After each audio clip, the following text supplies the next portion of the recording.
Hello, everyone. Welcome to Ethos Online. Whether you are, again, on your couch or you're just driving on the freeway and you're listening, either way, we're so thankful that you joined us here at Ethos Live, again, where we want to be, belong, and become the very best version of ourselves. And so, as always, please continue looking at all of our blogs, podcasts, everything there. You can go to TonyWuerfel.com and you'll find all of that there as well, or our Ethos page. So today I want to share with you, I want to look at one of my favorite stories. Again, one of my favorite stories about Jesus. Because I, like many of you, am just enthralled with Jesus. I'm constantly finding more and more beauty in the teachings of Jesus, and I find them really applicable for today. And so there's this really interesting story. We call this the story of the healing of the woman with the issue of blood. Now, to understand the story fully, though, you have to do the responsible work. You have to actually look back. You have to understand the culture, the time, certain words, all of it. When you understand that, the whole thing hums, the whole thing pops. And so I want to introduce you, and some of you you've heard me share a little bit about this before. I'm going to go even deeper. And so there's a word, and the word is talith that I want to teach you. Talith. You can say it now. Talith, right? And so the word talith is something that a Jew would be very familiar with. It's a noun. It's actually, talith means to, it basically means like a small tent. It would look something like this. A small tent, talith. Now, if you're a Jewish person, the image that comes to mind is not a literal tent, right? A talith would have looked like this. It would have looked like a prayer shawl, because again, it's a mini tent for the Jewish people. And so what's interesting is because you can't have 100,000 Jews all at the temple, it would be way too crowded, right? What they would have is they would say, go into your prayer closet. Now, again, I had a roommate in college who thought prayer closet meant like a literal place. And so he would literally, every morning, he'd do his devotions, right, all that kind of stuff, and he'd go into his closet and he would pray because he took this very literally, a prayer closet. Funny, but not quite right. A prayer closet, of course, was them putting this prayer shawl over their heads. And that became this sacred space where they would connect with the divine, and they didn't have to be at the temple. They could be anywhere. And so it was basically like a mobile place where Jewish people would essentially go and gather, and it didn't have to be the temple. And so along with the idea of the prayer shawl, the talith, there's another element to the talith that's really important. And this is what it is. It's called the tzitzit. Now, again, whether if you're in the South, you might say zit, whatever, tzitzit, right? That's the little hangy ball strings. That's a technical term, hangy ball strings. They would dangle from the talith. And again, it's interesting when you read different stories about some rabbis, they would, have longer tzitzit, and that would show that they were more elderly and they had more wisdom, blah, blah, blah. But the idea behind the tzitzit, these hangy things, was this. It was a symbolic reference toward one's relationship with the divine, and also one's relationship to basically their Jewishness, their identity as a Jew.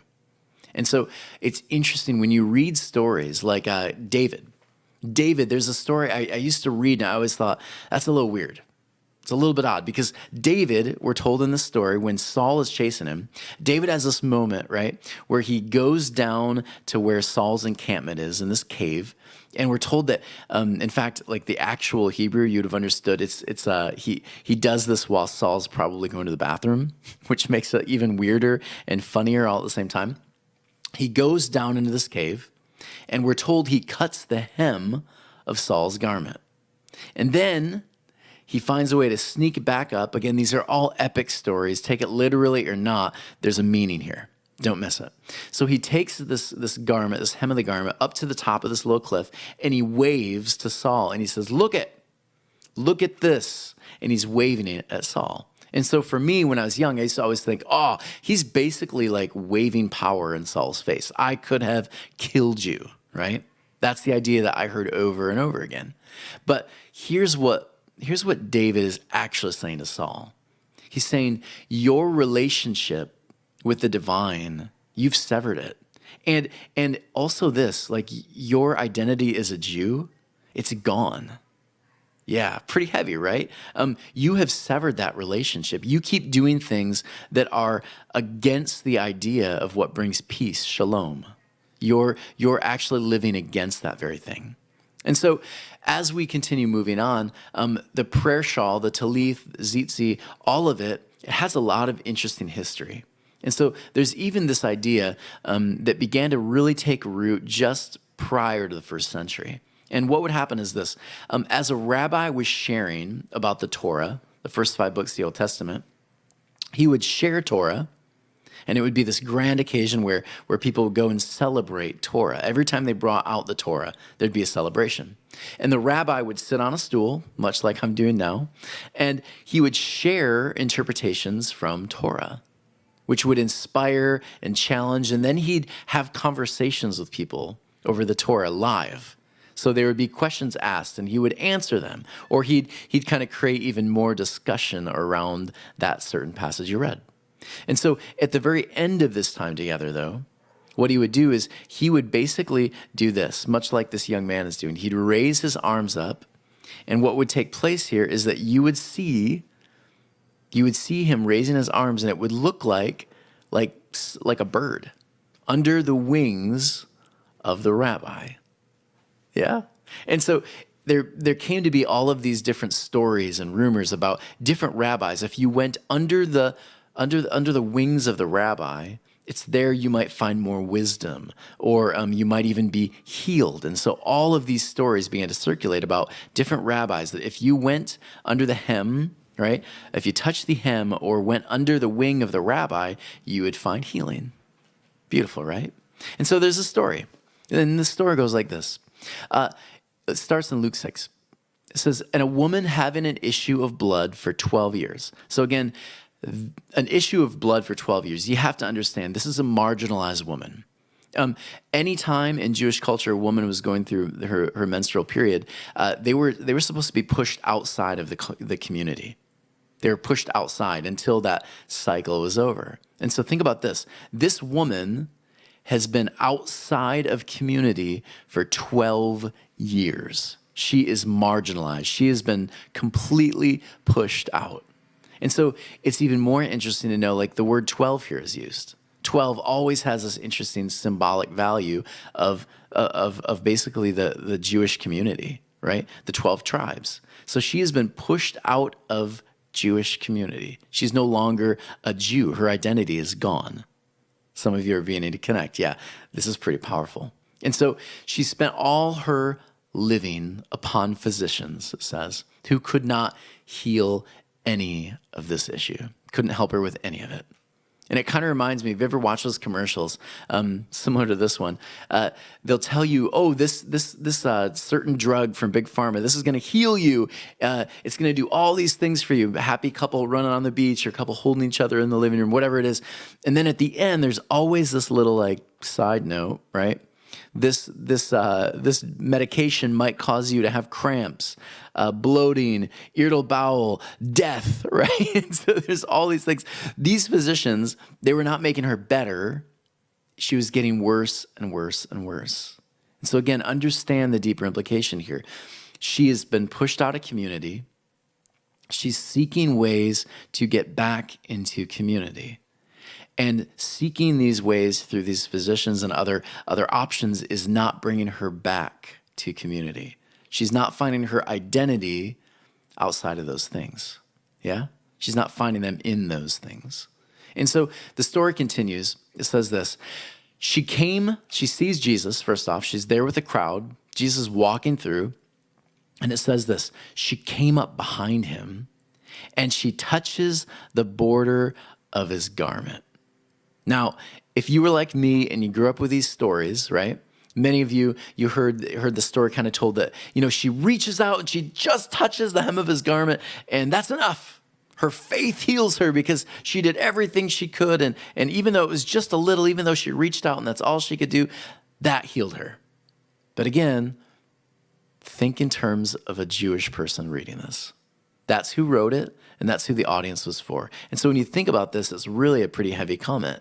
She reaches out and touches the hem of Jesus' garment, the place where healing is found, but also the place where one holds onto their Jewish identity.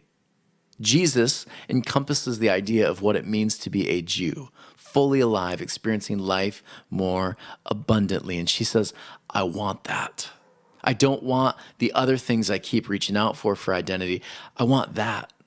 And when she reaches out and touches the hem of his garment, the story goes, she's healed. She's healed.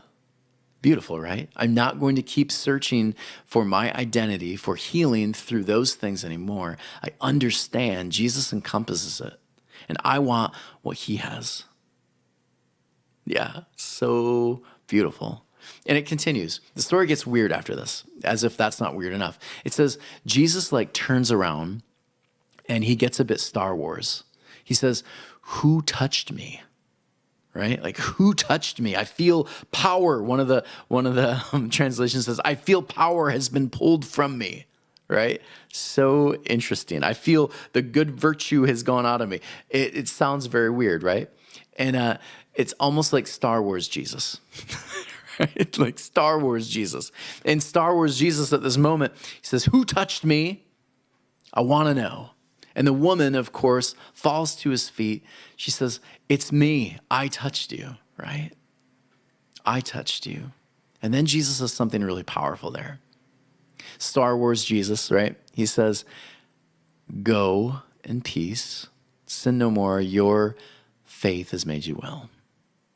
You're touching the hem of the garment. You are well. Go in peace. So, interesting to know something about this. First off, again, why does Jesus call her out in front of everybody? Why couldn't he just let her go? Well, in Jewish law, here's something interesting. To be reinstated into community had to be a public thing. And so it's really fascinating. Jesus doesn't want her healed and then just on the outskirts of community forever. He says, no, life happens in community. Life happens when you're around friends and people you can share conversations and food with. That's where life happens. And you need that to experience shalom. Again, nothing missing, nothing broken. Peace, right? Far deeper than when we talk about no war. And so Jesus says, I want to reinstate you into community. And again, this only happens with a well-known rabbi. A rabbi can do this. So Jesus says, let me do this for you. So essentially, Jesus says the marginalized, they're welcome back. You can find your identity here. And so, daughter, go in peace. Go in peace. Nothing missing, nothing broken. Your identity is found here, right? Your identity is found here, not those other places. Your identity is found here in what it looks like to live life more abundantly, where there is no marginalized, there are no lines, everyone's welcome around the table. That's where life more abundantly is. So I love this story also because there's this hint of a verse used, which I think is just beautiful. Again, Jesus healing in his wings, right? Identity found in Jesus. Beautiful. And here's the verse. This is a really common one during that time period, by the way. In the first century, when Jesus is sharing this, everyone's reading this. This is a promise that people are holding on to. And it goes like this. It's from Malachi 4:2. It says this, but for you who revere my name, the Son of Righteousness will shine with healing in its wings. Again, not S-O-N, by the way, S-U-N. This is a metaphor it's using, not a future prediction, right? And you will go out and frolic like well-fed calves. Now, here's the beauty of this. Again, when you revere my name, when you understand that life happens this way, not through Roman Empire, not through violence, not through escalation of violence, those things, those values. No, life more abundantly happens when we learn to live love fully. And when you do that, the sun shines down on you and you experience healing. And so again, healing in its wings. Again, for the first century people, they're connecting this now, the rabbi. And so you will frolic like well-fed calves. Have you ever been to a farm? Yeah. Have you ever seen a calf let out of the stall? It's so beautiful. I grew up with grandparents that had cows. And these calves, when you let them out, they would go absolutely nuts. They were just going all over, bonkers. And they would do that for like 5 or 10 minutes. And then they kind of get exhausted and they'd go back.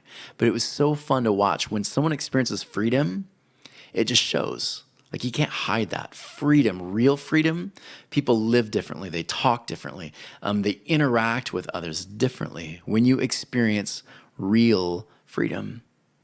And so I think about our culture today. We are told a lot of interesting promises about what will free us. Again, I hear everyone talking about financial freedom, right? And they'll try to get you into all these gimmicks.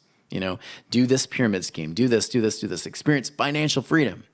The problem is most of those people who begin to get really wealthy, right?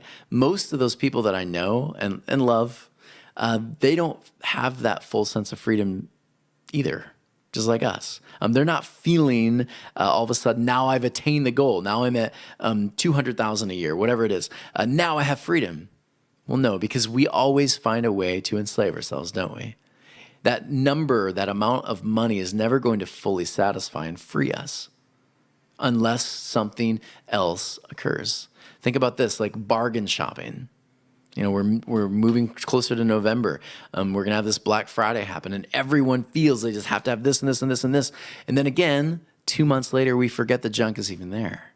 The new car, whatever the thing is, once we get it, there's often a moment where we feel empty again because there's something deep within our soul that's looking for something satisfying, something deeper. Freedom. And that's where, again, the stories and the teachings of Jesus are not, you don't find freedom in those things. You find freedom, Jesus says, when you experience it here. When you can say, freedom is a state of mind that I can live even in the middle of chaos. When I can experience that kind of freedom, I'm truly free. Help me want what I already have. Beautiful. Help me desire what I already have. Everything you need is already there, right? We like to say this quote at Ethos, you're already home. You just need to learn to be aware of it. We all do. You're already home. You already have what you need. One of my favorite quotes, and again, this is revolving around the idea of gratitude, learning to live in gratitude. Gratitude turns what we have into enough. And so it's beautiful what Jesus does here for the woman. He reminds her, your identity, you've always been a part of who we are. You've always been a part of who we are. You've just been reaching for the wrong things.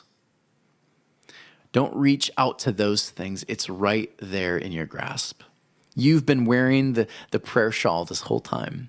You've been Jewish. You've been part of the thing. You're a living, walking, breathing miracle, and you weren't even aware of it.